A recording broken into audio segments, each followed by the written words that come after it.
పాలపిట్ట శుభాలకు విజయాలకు చిహ్నం. విజయదశమి రోజున ఈ పిట్టను చూడగలగడాన్ని ఎంతో అదృష్టంగా శుభసూచకంగా ప్రజలు భావిస్తారు. దసరా పండుగ వచ్చిందంటే జమ్మి చెట్టు ఎలా గుర్తుకు వస్తుందో పాలపిట్ట కూడా అలాగే గుర్తుకు వస్తుంది. గుప్పెడంత ఉండే ఈ పాలపిట్ట చూడడానికి ఎంతో అందంగా ఉంటుంది.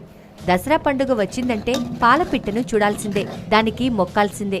విజయదశమి రోజున ఈ పిట్టను చూస్తే అంతా శుభమే జరుగుతుందని, చేపట్టిన ప్రతి పని విజయవంతంగా పూర్తవుతుందని పలువురి నమ్మకం.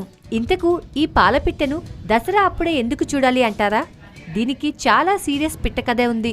పాండవులు అరణ్య అజ్ఞాత వాసాలను ముగించుకొని రాజ్యానికి తిరిగి వస్తుండగా ఈ పాలపిట్ట కనపడిందంట.